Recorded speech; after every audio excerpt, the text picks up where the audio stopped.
Hello, dear After Ellen viewers, and welcome to the latest episode of Dana Does It With Glee.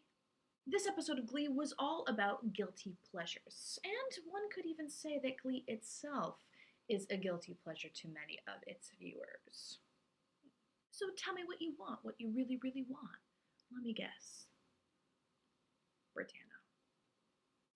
Well, until that glorious day, let's deal with the episode at hand. Guilty pleasures. Some observations. So remember when Brittany and Santana were a couple, but they never, talked to each other or did anything besides hold pinkies in the back of the room? Well, rest assured, Glee's doing the exact same thing with Bram. And speaking of Brittany was kind of mean in this episode, wasn't she? I mean, not that I have any pity for Kitty, but way harsh, Ty. I'm just gonna say it. Sam's hair looks like Carol Brady's. Oh, and just so you know, the boyfriend pillow, I Googled it. It's real. I'm not even gonna talk about the whole Chris Brown thing because Glee went like full on after school special with it, and I don't think there's any more that needs to be said. The Blaine and Sam crush confrontation. It was sweet, but ultimately kind of unnecessary.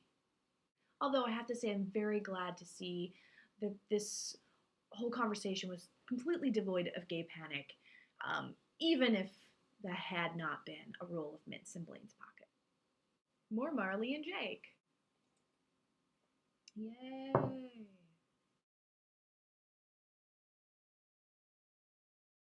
Wake Me Up by Wham and performed by Blaine, Sam, and the New Directions. Actually, this was a great way to start off the show. Certainly, 80s music and bands like Wham are guilty pleasures to many of us. And this was a really nice homage to the original video. Although I think the shorts weren't quite short enough if you want to be authentic to that song. I mean, George Michael and Andrew Ridgeley, they wore some short shorts. Copacabana by Barry Manilow and performed by Sam Lowe. As a child who grew up in a house full of Barry Manilow music, I can get down with this guilty pleasure. And not only did Sam sing great, which he usually does, the whole number actually felt like something that the Glee Club would be messing around and having fun with. I know last week I mentioned that I noticed that the finale numbers, the big group numbers, seemed a bit sloppy and chaotic.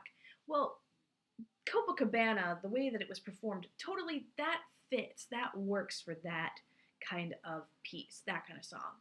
And, seeing the kids throwing themselves around on the floor and having a good time, it seems like what, 17-year-olds in an empty, Glee class without their teacher would be doing. Take a Look at Me Now by Phil Collins and performed by Blaine.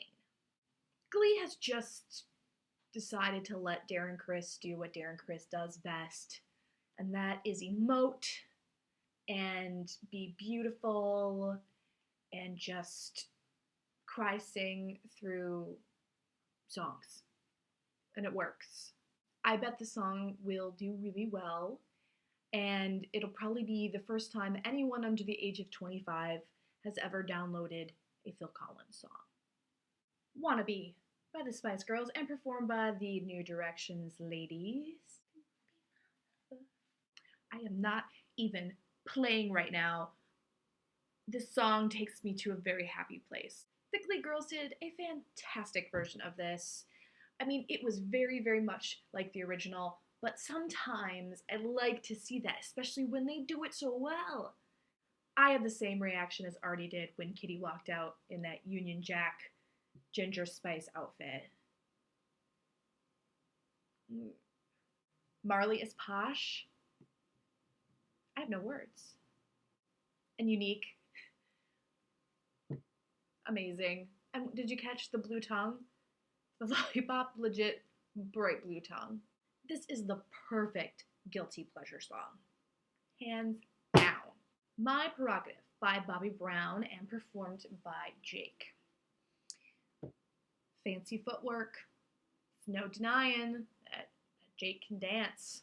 And I certainly did appreciate the use of the keytar in this number. Nice touch. Maybe it's because I really don't care for the song in general.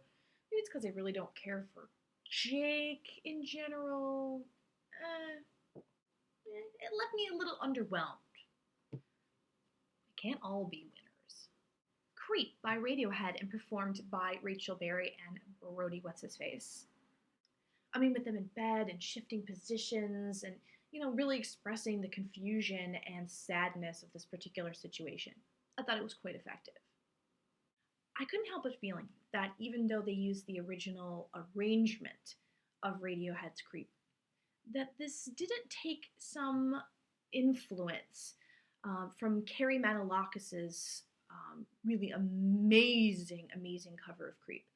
If you haven't seen her version, check it out. I'm putting her Twitter handle right here. Probably the most incredible cover of Creep you'll ever see. So if you watch it or listen to it, then tell me what you think. Mamma Mia, by, of course, ABBA, and sung by everyone. ABBA is definitely one of my most favorite guilty pleasures. And at first, when Rachel whipped out that DVD, I was praying that it would be Muriel's Wedding, but it was, in fact, the musical version of Mamma Mia. Anyway, ABBA. ABBA spelled backwards is still ABBA. Kitty and Marley were perfect in their ABBA gear, and the switching, the ABBA switch, that was great. Actually, I read that a lot of people didn't like the switch from New York to the New Directions, but I actually really liked those dualities. I especially liked Santana pulling an Emily Fields with the shoulders cut out of her shirts. Thank you for that, Santana. ABBA is so silly but yet so amazing at the same time. Campy and yet technically really amazing music. Perfect combination. So I asked you, dear viewers, on Twitter, what are some of your favorite pop culture guilty pleasures? And here's what you had to say. I don't know that I feel guilty about any of my pop culture loves, except maybe Honey Boo Boo. I tweet, tumble, made Britannia screen grabs for the first 3 seasons, and write fanfic about Glee. Unlike Unique, I have no shame. Fergie is my guilty pleasure. I even know the lyrics to songs like London Bridge and Fergalicious. Acapella music, love it, and Hall & Oates. Tattoo, they were a shameless marketing ploy, but they were still awesome.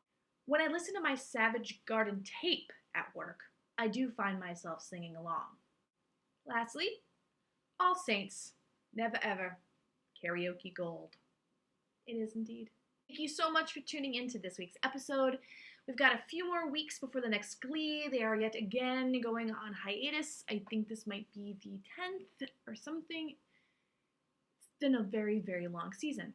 But in 3 weeks' time, I will see you again for a brand new episode of Dana Does It with Glee.